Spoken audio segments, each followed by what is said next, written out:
भगवान कपिल देव कहते हैं, माँ तुम ये क्या करती हो?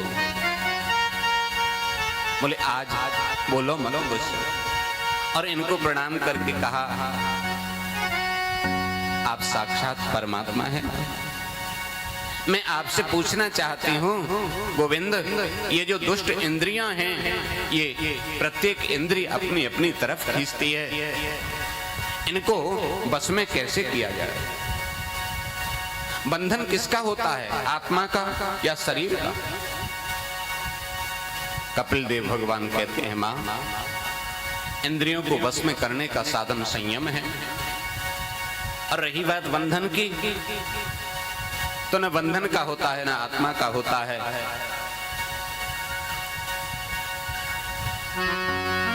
मन जो है, मनः एव मनुष्याणाम कारणम बंध मोक्षयो। मन ही बंधन और मोक्ष का कारण हुआ करता है। मन परमात्मा में लग जाए तो मोक्ष प्राप्ति करा देता है, और मन यदि संसार में लग जाए तो यही मन बंधन का कारण बन जाया करता है। आत्मा तो शाश्वत है, नित्य है, अनिर्वचनीय है।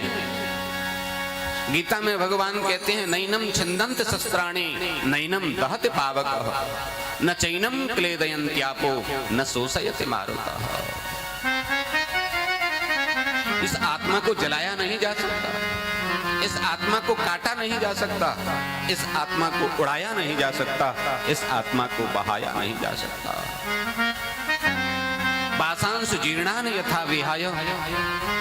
जैसे हमारा वस्त्र पुराना हो जाता है, कुर्ता पुराना हो गया, शर्ट पुरानी हो गई, तो हम उसको त्याग देते हैं और दूसरा नया वस्त्र धारण करते हैं।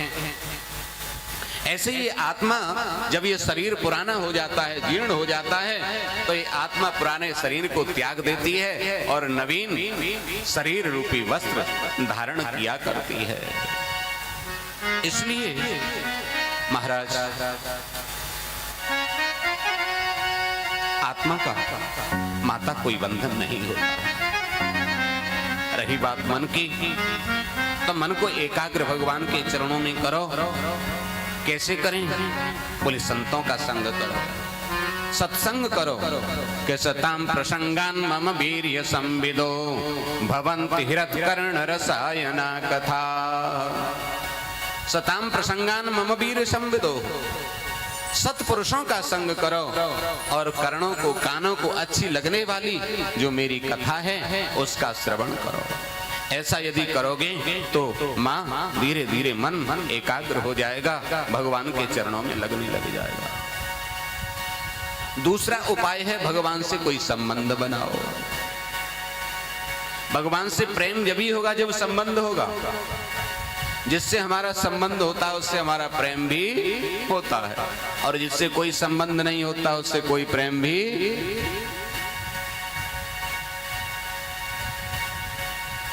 ऊपर 2 मंजिल पर माता रसोई में बैठी बैठी आटा गूंथ रही हैं और नीचे से किसी छोटे बच्चे की रोते हुई आवाज सुनाई दी। माता दौड़ करके आएंगी और देखेंगी कौन बच्चा रो रहा है, और जब पता चल जाएगा कि मेरा बच्चा नहीं है तो फिर ऊपर जाके आटा मलने लग जाती है। माने प्रेम संबंध से ही होता है। जिससे हमारा संबंध है उससे हमारा प्रेम होता है, जिससे संबंध नहीं उससे प्रेम नहीं होता है। बिना प्रेम रीझे नहीं नटवर नंद किशोर। इसलिए माँ परमात्मा से संबंध बनाए। एक और उपाय है माँ, एक और रास्ता है भगवान को प्राप्त करने का। वो क्या उपाय है गोविंद? बोले वो उपाय है योग का। योग भी एक साधन है, और योग जो है ये अष्टांग योग होता है। योग कहते हैं चित्त वृत्तियों के निरोध को। योगस चित्त वृत्ति निरोधा। चित्त वृत्तियों के निरोध को ही योग कहा जाता है। और ये योग जो है वो 8 प्रकार का होता है। यम, नियम, आसन, प्राणायाम, प्रत्याहार, ध्यान, धारणा और समाधि। इस प्रकार से अष्टांग योग होता है। इसका आश्रय करके भी माँ परमात्मा तक पहुंचा जा सकता है। कि अहिंसा सत्यमस्तेय यावदर्थ परिग्रह ब्रह्मचर्य तपः शौचम स्वाध्याय पुरुषार्चनम। मन और वाणी शरीर से अहिंसा का भाव रखें, सत्य बोलने का अभ्यास करें, चोरी न करें, अधिक संग्रह न करें, ब्रह्मचर्य का पालन करना, तपस्या करना, पवित्र रहना और शास्त्रों का अध्ययन करना, भगवान की पूजा करना, ये सब परमात्मा को प्राप्त करने के साधन है। अपनी जो दिनचर्या है उस दिनचर्या को हम ठीक बनाएं। जैसे भोजन के लिए हम समय निकालते हैं, ऐसे ही भजन के लिए भी हम समय निकालें। सुख और दुख जीवन के दो पहलू हैं। ये मत सोचो कि सुख आ गया तो दुख आएगा ही नहीं, अथवा दुख आ गया तो सुख आएगा ही नहीं। आपत्तौ विपत्तौ च समता एक रूपता। आपत्ति और विपत्ति में समान रहना स्वीकार करो। कालक्रमेण जगतः परिवर्तमानाः चक्रार पंक्तिरिव गच्छति भाग्य पंक्ति। जैसे साइकिल होती है ना, साइकिल उसके पहिए में तान होती हैं, और वो तीली वो तान जो कभी नीचे होती है वो कभी ऊपर होती है, और जो कभी ऊपर होती है वही कभी नीचे होती है। ऐसे ही सुख और दुख जो हैं ये आते और जाते रहते हैं। इसलिए सुख और दुख के चक्कर में न पड़ करके जितना हो सके उतना परमात्मा का भजन करना चाहिए, चिंतन को बढ़ाना चाहिए और चिंता को त्यागना चाहिए। ऐसा जब करेंगे तो पता चल जाएगा कि न जन्म कुछ न मृत्यु कुछ, न जन्म कुछ न मृत्यु कुछ, बस इतनी सी बात है, किसी की आंख खुल गई, किसी को नींद आ गई। इस जन्म और मृत्यु का जो चक्कर है इससे निकलना होगा। और कपिल देव कहते हैं, मां सभी में मेरा दर्शन करो। जो सभी में मेरा दर्शन करते हैं उनको मैं सदा सदा के लिए मिल जाया करता हूँ। जो अच्छे कार्य करते हैं उनको स्वर्ग की प्राप्ति होती है। माँ जो बुरे कार्य करते हैं उनको नरक की प्राप्ति होती है। तो ये पता कैसे चलता है कि हम स्वर्ग में जा रहे हैं अथवा नरक में जा रहे हैं? ज्यादा गंभीर तो नहीं होता जा रहा विषय? चलो, पता कैसे चलता है कि स्वर्ग में और नरक में जा रहे हैं? तो भगवान कपिल देव कहते हैं, ये शरीर जो है ना, ये सूक्ष्म शरीर होता है। इसके तीन तरह का शरीर होता है, सूक्ष्म शरीर, यातना शरीर और दिव्य शरीर। सूक्ष्म शरीर धारण करके जीवात्मा मोक्ष को प्राप्त करता है, नरक में जाता है तो यातना शरीर धारण करता है, और स्वर्ग में जाता है तो सूक्ष्म दिव्य शरीर धारण करता है। और फिर नरक में जो पाप किए हैं उनको भोग करके, अथवा स्वर्ग में है तो पुण्य जो हैं उनको भोग करके पुनः माता पिता के आश्रय से गर्भ में आता है। और गर्भ में जब आता है तो मैंने कहा कि गर्भ में आता है तब तो बड़ा सुख मिलता होगा, बड़ा आनंदित रहता होगा। भगवान कपिल देव कहते हैं, मां गर्भवास समम दुखम न भूतो न भविष्यति। गर्भ के समान दुख तो है ही नहीं संसार में। बड़ा कष्ट होता है, और गर्भ में जब प्राणी जीवात्मा होता है तो चीखता है, रोता है, परेशान होता है, भगवान को याद करता है, अपने कर्मों को याद करता है और कहता है, हे गोविंद किसी प्रकार यहाँ से मुझे निकालो, मैं हमेशा अपन आपके नाम का स्मरण करूंगा, आपका भजन करूंगा, आप जो कहेंगे वो करूंगा, किसी प्रकार इस नरक से मुझे निकाल लो। ये जीवात्मा जब प्रार्थना करता है तो परमात्मा कहते हैं, यहाँ तू जो वायदा कर रहा है बाहर आते ही भूल जाएगा। नहीं गोविंद, बहुत जब दुखी होता है तो परमात्मा की बहुत प्रार्थना किया करता है। हो कृपा करो प्रभु दया करो, मैं तो जपूं सदा तेरा नाम कन्हैया कृपा करो। मैं तो जपूं सदा तेरा नाम कन्हैया दया करो। भाव से प्रार्थना जपूं करें सदा गोविंद। तेरा नाम कन्हैया कृपा करो। मैं तो जपूं सदा तेरा नाम कन्हैया कृपा करो। कृपा करो हाँ दया करो। कृपा करो हाँ दया करो। कृपा करो हाँ दया करो।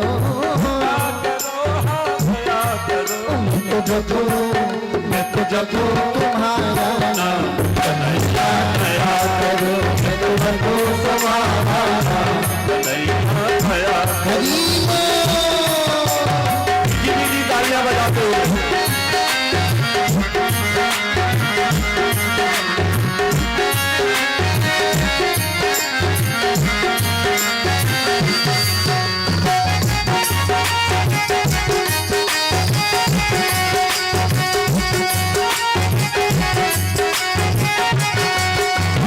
दया करो हाँ कृपा करो।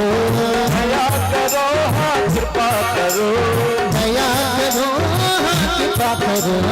दया करो हाँ कृपा करो। तेरा मुरली वाला श्याम कन्हैया कृपा करो। मेरा मुरली वाला श्याम कन्हैया कृपा करो। जपूं सदा तेरा नाम कन्हैया कृपा करो। मैं तो जपूं सदा तेरा नाम कन्हैया दया करो।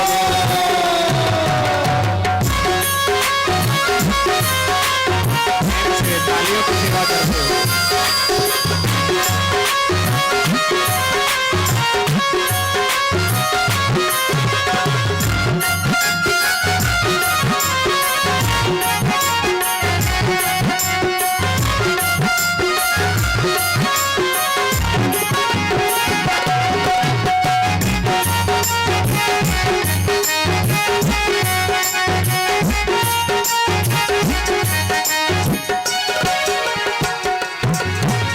द्वार खड़े हैं भक्त तुम्हारे। खड़े हैं भक्त तुम्हारे। द्वार खड़े हैं भक्त तुम्हारे। द्वार खड़े हैं भक्त तुम्हारे। अपनी दया से खोलो द्वारे। अपनी दया से खोलो द्वारे। अपनी दया से खोलो द्वारे। अपनी दया से खोलो द्वारे। पूर्ण हो पूर्ण हो पूर्ण हो मेरे सबका दयालु दया करो। पूर्ण हो मेरे सबका दयालु दया कर। जपूं सदा तेरा नाम दयालु दया करो। जपूं सदा तेरा नाम कन्हैया कृपा करो।